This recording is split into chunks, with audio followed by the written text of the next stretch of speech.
대해시 미술관은 뉴욕 맨해튼에 자리한 조금 특별한 미술관입니다. 이곳은 인상주의와 모더니즘의 그늘 아래 오랫동안 주변부로 밀려났던 19세기와 20세기 초 유럽 아카데믹 미술을 다시 바라보게 하는 공간입니다.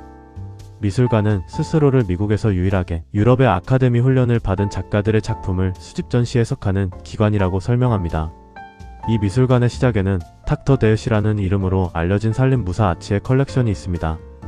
미술관 공식 연역은 1995년 5번가에서 처음 문을 열었고 현재는 순회전과 대여, 출판과 교육을 통해 활동을 이어가고 있다고 설명합니다. 그래서 대해시 미술관은 오늘 우리에게 이렇게 다가옵니다. 문을 열고 들어가는 미술관이 아니라 잊힌 회화의 문을 다시 여는 미술관으로요. 이 그림 앞에서는 먼저 새들의 색이 보입니다. 작은 날개들이 한 인물을 둘러싸고 화면 전체가 살아있는 깃털의 정원처럼 흔들립니다. 가운데에는 한 천사가 있습니다.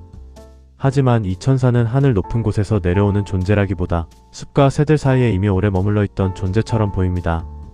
그녀의 날개는 새들의 색과 닮아 있고 새들은 그녀를 두려워하지 않습니다. 마치 인간과 자연, 현실과 환상이 잠시 같은 숨을 쉬는 듯합니다. 프란츠 드보르악은 체코 출신 화가로 이 작품에서는 라파엘 전파적 분위기와 아르누보적 장식성, 자연에 대한 세심한 관찰이 함께 느껴집니다. 중요한 것은 그 영향의 이름이 아닙니다. 그는 여기서 새를 단순한 장식으로 쓰지 않고 천사와 같은 화면 안에서 보호받아야 할 생명 전체의 합창으로 바꾸어 놓습니다. 이 그림은 천사가 새를 지키는 장면이 아니라 아름다움이 아직 세상을 포기하지 않았다는 조용한 약속처럼 남는다. 한 노화가가 대리석을 다듬고 있습니다. 그러나 이 장면은 단순한 작업실 풍경이 아닙니다. 미술관의 미션 페이지도 이 작품을 대표 이미지로 제시하며 대해시가 왜 아카데믹 미술의 기술과 이상을 다시 보게 하는지 보여줍니다. 여기서 조각은 돌이 아니라 인간이 아름다움에 도달하려는 오래된 손의 기억처럼 느껴집니다. 소녀의 얼굴은 이국적 장식으로 소비되기보다 조용히 우리를 마주하는 한 인물로 남습니다. 대해시 컬렉션의 오리엔탈리즘 회화가 가진 긴장은 바로 여기에 있습니다. 아름답게 보이는 시선 속에서도 우리는 누가 누구를 바라보고 있는지 다시 묻게 됩니다. 도시는 멀리 펼쳐져 있지만 장면은 단순한 여행 기록이 아닙니다. 항구와 건축, 하늘과 물이 함께 놓이며 콘스탄티노플은 현실의 도시이면서 동시에 19세기 유럽인이 상상한 동방의 관문처럼 보입니다. 호랑이들은 정지해 있지만 화면 전체에는 막 움직이기 직전에 긴장이 있습니다. 아름다운 털과 장식적 구도 뒤에는 사냥의 본능이 낮게 깔려 있습니다. 대해시 컬렉션은 동물과 사냥 장면도 중요한 축으로 보여줍니다. 밭을 까는 장면은 농촌의 서정으로만 남지 않습니다. 노동하는 몸과 짐승의 움직임, 흙의 무게가 화면을 단단히 붙잡습니다. 이 작품은 아름다움이 반드시 귀족적 신뢰에만 있는 것이 아니라 반복되는 노동의 리듬 속에도 있음을 보여줍니다. 시장으로 향하는 길 위에서 동물과 사람은 함께 움직입니다. 보네르의 힘은 동물을 장식이나 배경으로 보지 않는 데 있습니다.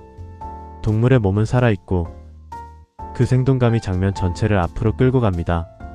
대해시 회화 목록에 이 작품이 확인됩니다. 사자는 크게 포효하지 않습니다. 오히려 낮은 자세와 조용한 움직임 속에서 더 강한 긴장을 만듭니다. 이 작품 앞에서는 동물의 힘보다 사냥 직전 공기의 정지가 먼저 느껴집니다. 목동과 양떼는 평화로운 풍경처럼 보이지만 그 안에는 돌봄의 반복이 있습니다. 하루가 특별하지 않아도 누군가를 이끌고 지키는 일은 조용한 품위를 가집니다. 이 그림은 거대한 사건보다 작은 책임의 시간이 더 오래 남을 수 있음을 말합니다. 신화 속 디아나는 단지 아름다운 여신이 아닙니다. 사냥의 여신답게 화면 안의 몸들은 우아함과 긴장을 함께 지닙니다. 이 작품은 신화를 장식으로 만들지 않고 여성들의 움직임과 집중으로 다시 살아나게 합니다. 우물가의 만남은 조용하지만 운명을 품고 있습니다. 물을 길어 올리는 행위, 손의 움직임, 시선의 교차가 작은 일상 속에 큰 이야기를 숨깁니다. 대해시 컬렉션 안에서 이 작품은 종교적 이야기와 장르적 친밀함이 만나는 지점처럼 보입니다. 초상은 권위를 드러내지만 동시에 한 사람의 얼굴을 통해 시대의 품격을 남깁니다. 옷과 자세, 얼굴의 방향은 모두 조심스럽게 조율되어 있습니다. 이 그림은 인물을 보여주는 동시에 사회적 역할이 몸에 어떻게 입혀지는지를 보여줍니다. 신화적 장면은 관능적이지만 동시에 숲의 리듬 속에 묶여 있습니다. 림프와 사티로스는 인간이 자연 안에서 상상해온 욕망의 형상입니다. 이 작품은 신화를 통해 인간의 충동과 두려움, 놀이와 위험을 한 화면 안에 놓습니다. 거위들은 거창한 주제가 아닙니다. 그러나 작은 동물들이 화면 안에서 움직이기 시작하면 일상은 곧 회화가 됩니다. 이 작품은 대시 컬렉션 안에서 대작의 장엄함과 다른 방향, 즉 소소한 생명의 활기를 보여줍니다. 붉은 침상 위의 누드는 단지 관능의 대상만은 아닙니다. 몸은 색과 장식, 실내의 공기 속에 깊이 놓여 있습니다. 이 작품 앞에서는 시선의 아름다움과 불편함이 동시에 생깁니다. 바로 그 긴장이 19세기 아카데믹 회화의 중요한 층위입니다. 대시 미술관을 한 바퀴 돌고 나오면 우리는 조금 다른 질문을 안고 나옵니다. 왜 어떤 아름다움은 한 시대가 지나면 잊히고 또 다른 시대가 오면 다시 불려 나오는가?